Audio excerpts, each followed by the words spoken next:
জয় হিন্দ দোস্ত, welcome to Kalyani physical academy. Kalyani physical academy তোমাদের সুস্বাগত জানাচ্ছে। অনেকে চেস্টের সমস্যায় ভুগছো, অর্থাৎ তোমরা যখন চেস্ট মাপতে যাচ্ছ তোমরা দেখছো যে চেস্ট আমি বাড়িতে মেপে এসেছিলাম একরকম, এবং যখন সেন্ট্রাল প্যারামেডিক ফোর্স বা সিআরপিবিএসে যাচ্ছ বা পুলিশে যাচ্ছ তখন দেখছো আমার চেস্ট অনেকটাই কম।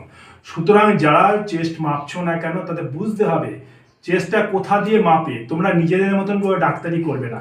কেউ ভাবছে হেভি চেহারা এক রিপোর্ট দিয়ে মাপছে, এরকম মাপলে হবে না। মাপার একটা পদ্ধতি আছে। আমি নিজে একজন অল ইন্ডিয়া পুলিশ একাডেমিতে ফিজিক্যাল ট্রেনার ছিলাম, দীর্ঘদিন এইসব কাজের মধ্যে যুক্ত ছিলাম, সেন্ট্রাল গভর্নমেন্টের জবের মধ্যে ছিলাম। সুতরাং এই ব্যাপারটা আমার কিন্তু ধাতস্থ, কোথা দিয়ে মাপ করা হয়। অনেকে নিজেরাই ডাক্তারি করছো, এখান থেকে উপর থেকে মেপে ভাবছো আমার বুকের ছাতি ঠিক আছে, সুতরাং আমাকে কেন কেটে দিল, বুকের ছাতিতে আমি কেন বাদ পড়ে গেলাম, এই কোশ্চেনগুলো তোমাদের থেকে যায়।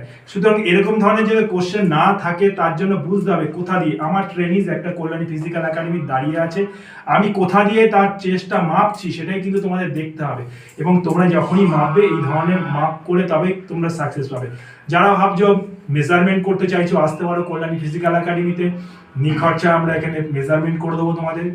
এর জন্য কোনো ভাবনার কিছু বিষয় নেই। আমাদের কল্যাণী ফিজিক্যাল একাডেমিতে ফিজিক্যালের সঙ্গে রিটেনেরও প্রস্তুতি করানো হয় এবং প্রি মেডিকেলটাও করানো হয়। যারা আসতে চাইছো আসতে পারো। আমরা এখন একটা ট্রেনিস দাঁড়িয়ে আছি, তার চেস্ট মাপছি, তোমরা দেখতে থাকো। হাত উঁচু, যখন তোমাদের মাপবে হাতটা একদম উপরে তুলে নাও, ঠিক আছে? তো এই যে হাত বুক ফোলালে হবে না, জাস্ট নর্মাল একদম নর্মালে থাকতে হবে। নর্মাল নর্মাল তোমায় দেখো, এই যে নর্মাল, আরো ছেড়ে দাও, আর বুক ছেড়ে দাও। 79 দেখাচ্ছে, তার মানে সেন্ট্রাল প্যারামেডিক ফোর্সে কত লাগে? 80 সেন্টিমিটার নর্মালে লাগে, ফুলিয়ে 5 সেন্টিমিটার, ওর আছে 79 সেন্টিমিটার, তার মানে 1 সেন্টিমিটার কম আছে।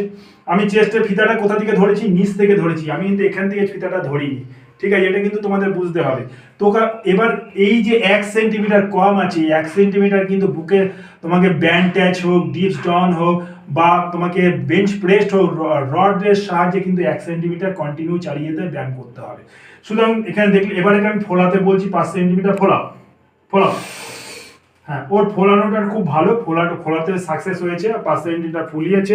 সুতরাং যারা আগামী দিনে আসতে চাইছো কল্যাণী ফিজিক্যাল একাডেমিতে চলে আসতে পারো। এবং আমরা এখানে প্রি মেডিকেল রিটেনের প্রিপারেশন থেকে শুরু করে প্রতিটা জিনিস আমরা কিন্তু পুঙ্খানু তৈরি করি। আজকে এই স্টুডেন্টটা কিন্তু 79 চেস্টটা মাপলো, তোমরা ভাবলো ওকে মাপলাম 1 সেন্টিমিটার কম আছে মানে আর ফার্দার কি ওকে মাপবো না, বা ওকে কি আর আমরা মনিটরিং করবো না?